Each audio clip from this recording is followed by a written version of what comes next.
Okay, starting with the name of Allah, most beneficent most merciful. Allah के उस पाक नाम से शुरू करता हूं जो बड़ा मेहरबान और नहायत रहम वाला है। Today the topic of our lecture is related with major of central tendency. The major of central tendency के अंदर we will relate to type of data. हम दो तरह के डाटे को डिस्कस करेंगे। The one data is grouped data, the second data is ungrouped data. अब first of all the question raise what is group data and what is ungroup data. अब ungroup data क्या होता है और ग्रुप डाटा क्या होता है?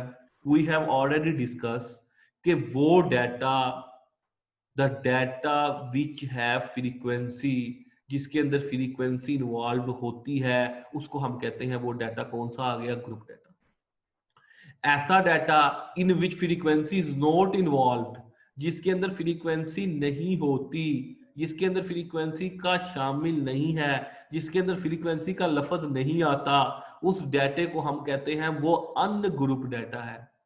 Today's our lecture is related with ungroup data. आज का लेक्चर जो चलेगा हमारा, जो रिलेट करेगा, जिस चीज को हम स्टडी करेंगे, उसको करेंगे अनग्रुप डाटे के अंदर मीन मोड मीडियन को। सबसे पहली बात, मेजर ऑफ सेंट्रल टेंडेंसी होती क्या है? measure of central tendency are the numerical descriptive measure which indicates or locate the central of a distribution or data set। हमने देखा कि when we talking about the major of central tendency, तो हमने discuss किया descriptive measures. What does it mean? First of all, descriptive measures होता क्या है? हमने दो तरह की स्टैटिस्टिक की ब्रांचेस को स्टडी किया। The one branch is related with the descriptive, the other is related with the inferential.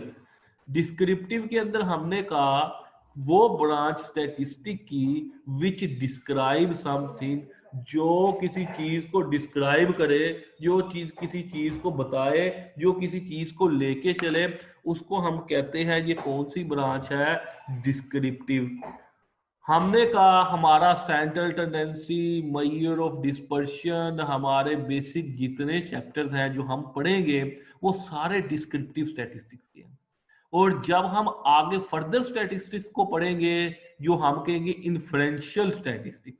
Inferential statistic क्या होती है? जिसके अंदर we will apply different types of test. जब हम डिफरेंट टाइप के टेस्ट को अप्लाई करना शुरू करेंगे तो उसको हम कहेंगे वो क्या है? Inferential statistics. Re test, T test, ANOVA table, we will apply all that test.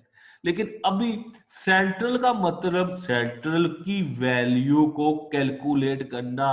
Data अगर आपको दिया हो, अगर हम उसको सेंट्रल की वैल्यू को देखेंगे तो उसको हम कहेंगे मेजर ऑफ सेंट्रल टेंडेंसी। इसका दूसरा नाम मेजर ऑफ गुड एवरेजेस भी है।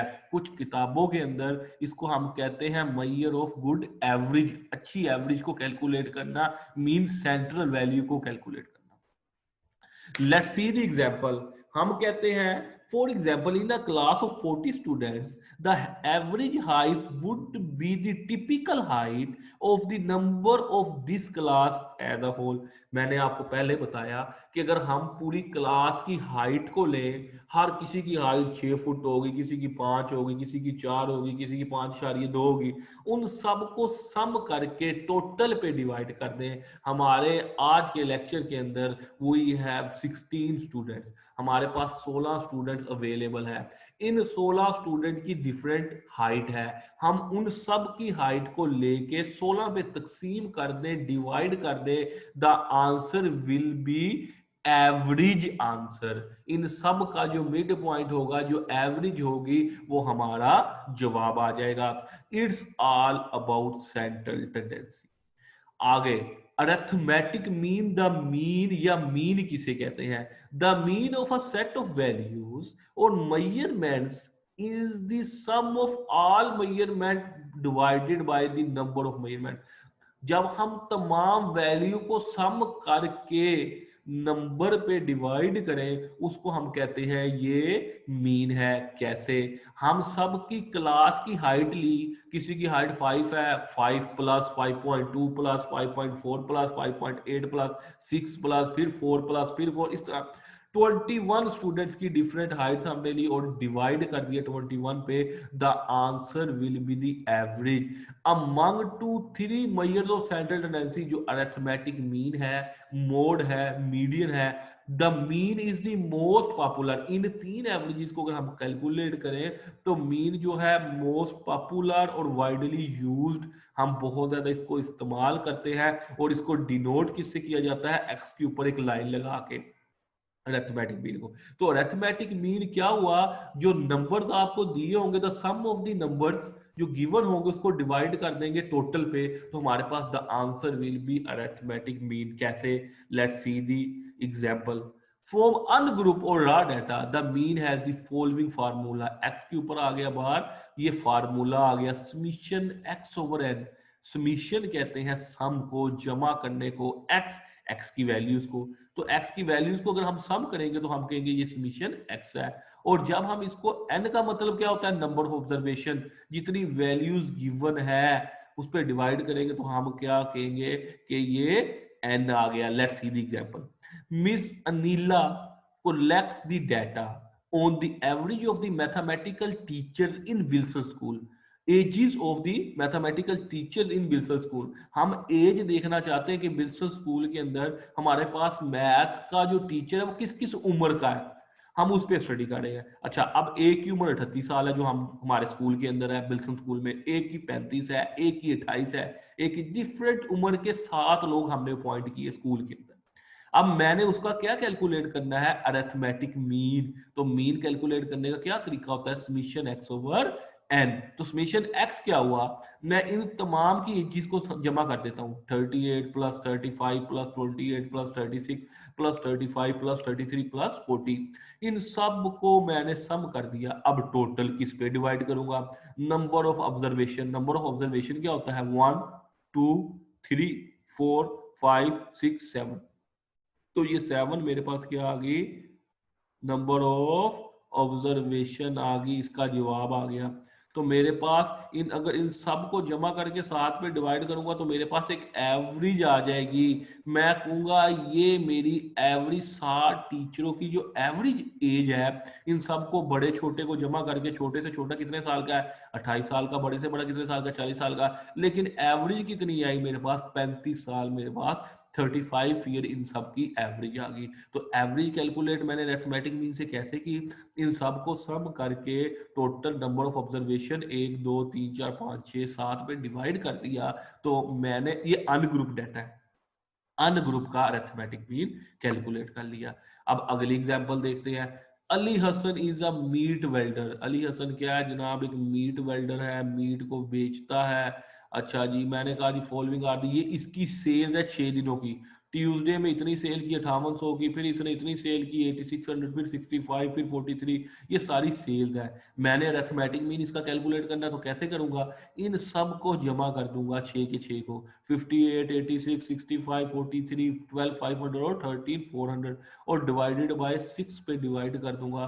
तो मेरे पास टोटल आएगा 51,100 और 6 पे तकसीम करूंगा तो जवाब आ जाएगा 8516.67।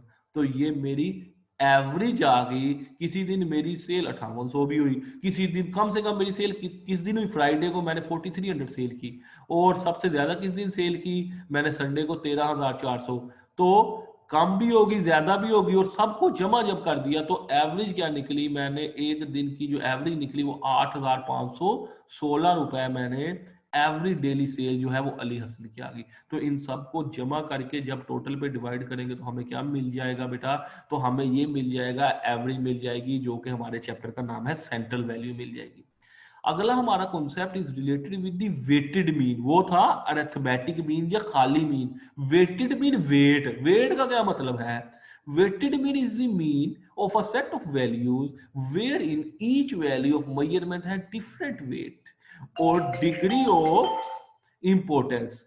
हमारी हर वैल्यू के अंदर वेट भी दिया होगा और उसकी एक्स की वैल्यू भी दिया होगी। उसका फार्मूला ये है, क्या फार्मूला, अगर आपसे पूछा जाए what is the formula of weighted mean, summation X W divided by summation W. W का मतलब वेटेड, एक्स का मतलब जो वैल्यू दी होगी उसको मल्टीप्लाई करेंगे वेट के साथ। एक्स का मतलब क्या हो गया जनाब, मीन को कैलकुलेट करना है, X is the measurement of value और W is the number of measurement. कैसे? Let's see the example. Below are Amna subject and the corresponding numbers of units and the grades. She goes for the previous grading method, compute her grade point average.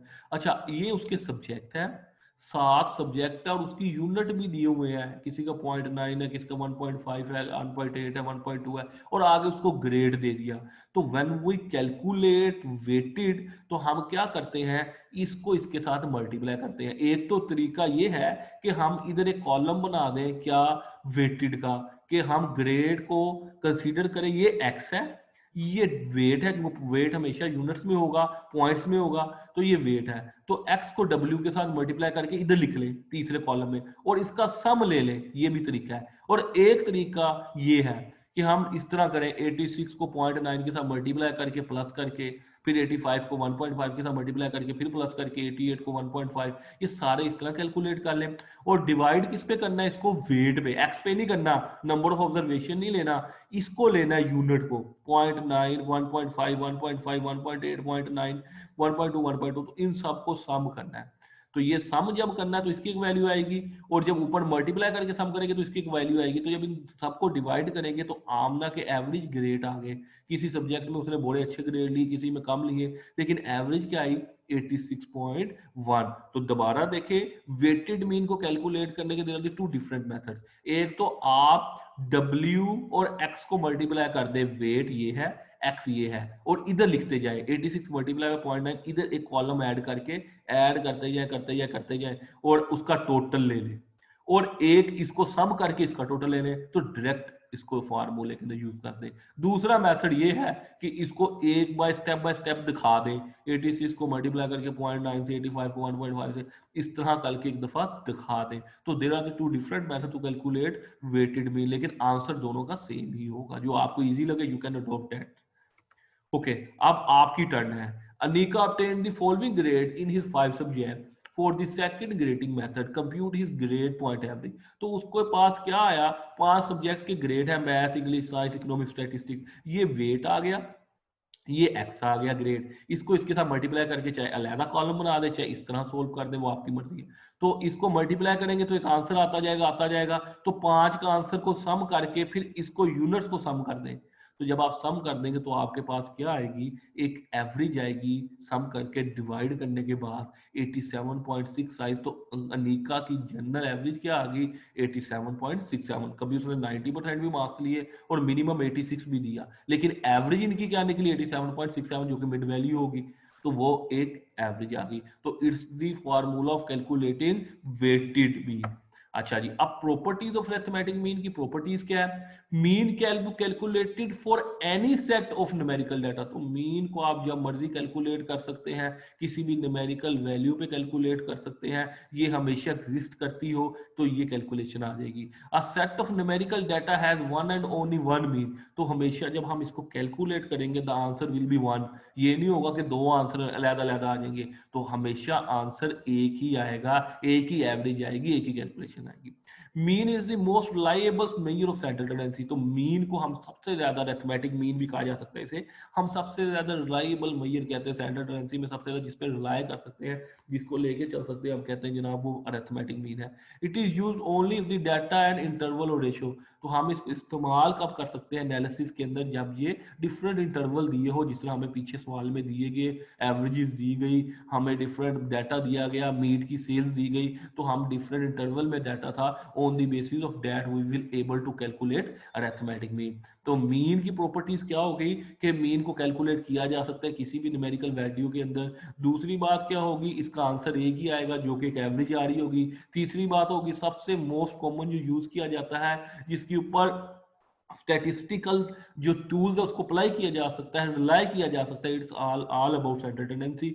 और चौथी बात, तो जब भी हम बात करेंगे तो we will talking about the different interval और रेशियो की एनालिसिस की बात करेंगे। अब दूसरी हमारे पास क्या चीज आ गई, दूसरा हमारे पास आ गया मीडियन। मीडियन क्या होता है, मीडियन को डिनोट किससे किया जाता है, एम और डी, मीडियन को कहा जाता है। हमेशा मीडियन आपकी क्या होती है, हमारे चैप्टर का नाम ही सेंट्रल वैल्यू है। तो is the middle value of the sample when the data when the data are ranked in order according to size। जब भी अरिथमेटिक मीन का के अलावा मीडियन का या मोड का क्वेश्चन आएगा तो आप डाटा को क्या करेंगे, अरेंज करेंगे। 16 17 18 19 20 डाटा अरेंज है बेटा।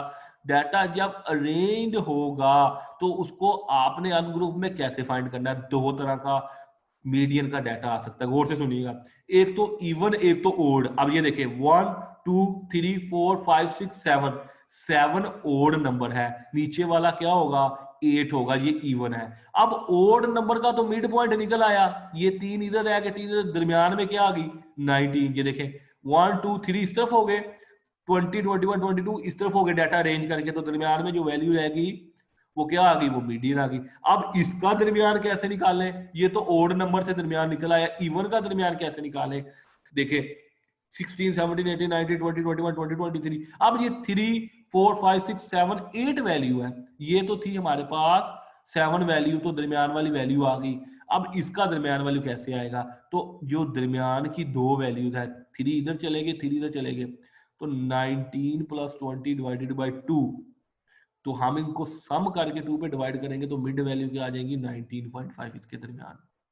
तो दोबारा सुने, अगर हमारे पास ओड नंबर होगा तो direct mid value we will able to calculate the mid value, फिर हमें मुश्किल नहीं होगा मीडियन की मिड वैल्यू निकालते हुए। लेकिन अगर इवन नंबर होगा तो मिड वैल्यू निकालते हुए प्रॉब्लम आएगा, तो फिर हमने मिड वैल्यू 2 लेनी है।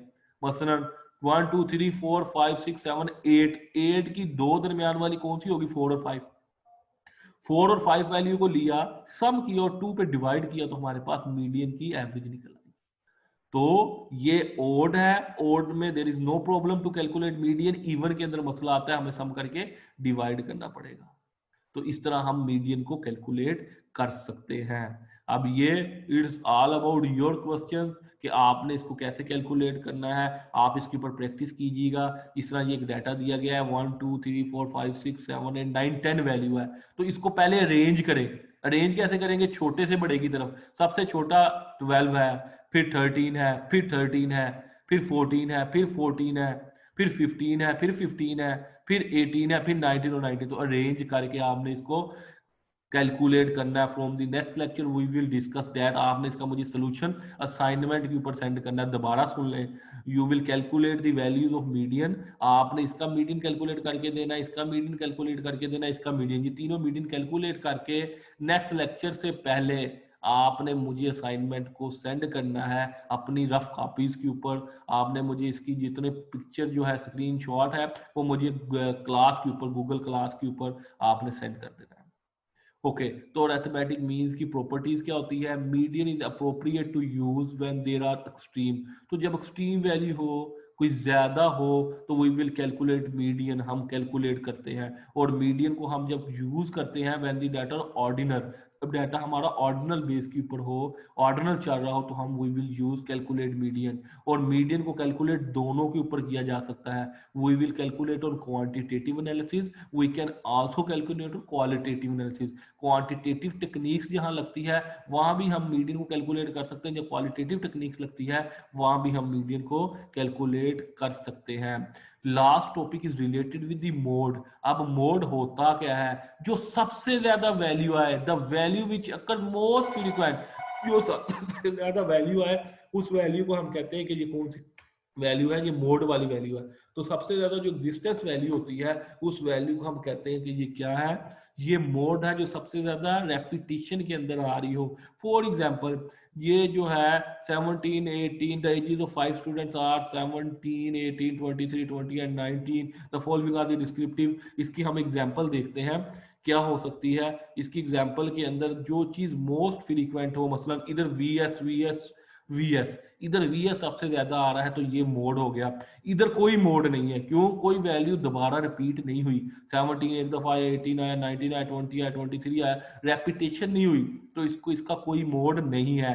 पहले वाले का कोई मोड नहीं है, दूसरे वाले का वीएस मोड है, वीएस 1 2 3 दफा आ गया, तो जो सबसे ज्यादा दफा है उसको हम मोड कहते हैं। अब तीसरा देखें 117 218 233 120 एंड 117, इसका मोड क्या होगा 117, क्योंकि 117 वो वैल्यू है जो 2 दफा रिपीट हुई। तो मोड एक से ज्यादा भी बेटा हो सकते हैं, mode can be more than one, मुमकिन है 117 और इधर 218 एक और आया था तो दो मोड हो जाते, 117 भी मोड होता था और 218 भी मोड हो जाता। तो जो value most which occurs most frequent, जो सबसे ज्यादा दफा है, अब इसमें से कोई वैल्यू दूसरी दफा नहीं है तो इसमें देयर इज नो मोड, इसका कोई मोड नहीं है। इसका जो मोड है वो वीएस है, इसका मोड 117 है। तो ये तीनों क्वेश्चन हमने मोड के सोल्व कर लिए। अब मोड होता क्या है, क्या इसकी प्रॉपर्टीज है, it is used when you want to find the value which occur most often, जो वैल्यू बहुत ज्यादा दफा है उसको हम कहते हैं मोड, अकरेंस बहुत ज्यादा हो। It is a quick approximation of the average, तो हम अप्रोक्सीमेशन को यूज करते हैं, अप्रोक्स कर लेते हैं, हम कह देते हैं जनाब ये अप्रोक्सीमेटली ये आंसर आ गया, फौरन हम कैलकुलेट एक मिनट में कर लेंगे, एक लम्हे में कर लेंगे। तो ये मोस्ट अनरिलायबल है। ये तीन एवरेज जो हमने अरिथमेटिक मीन निकाली, मीडी निकाली, उसमें से ये सबसे ज्यादा कम यूज किया जाता है, इस पर हम रिलाई नहीं कर सकते। अगर आपसे पूछा जाए 2 नंबर के लिए सबसे ज्यादा वेयर वी रिलाय, तो अरिथमेटिक मीन पे सबसे ज्यादा रिलाय कर सकते हैं, उसके बाद मीडियन, मोड पे हम इतना रिलाय नहीं करते, इस पे रिलाय कर ही नहीं सकते इस पे डाटा पे। अब इट्स योर टर्न, ये डाटा दिया गया आपको, इट्स योर असाइनमेंट। 5 3 3 7 2 8 8 4 7 10, इसमें से मोड कौन सा फौरन पता लग गया, सर 8 दो दफा आया और 3 दो दफा आया, ये दोनों मोड है। इसी तरह ये डाटा दिया, इसमें से आपने मोड कैलकुलेट करना और इसमें से भी आपने मोड को कैलकुलेट, जो ज्यादा दफा वैल्यू आए उसको आपने मोड को कैलकुलेट करना है। It's all about today's lecture, we will complete our relate topic arithmetic mean mode and mean related with the ungrouped data। तो इससे टॉपिक जो था हमारा वो हमने पूरा कंप्लीट कर लिया। If you feel any type of question you can ask any questions related with this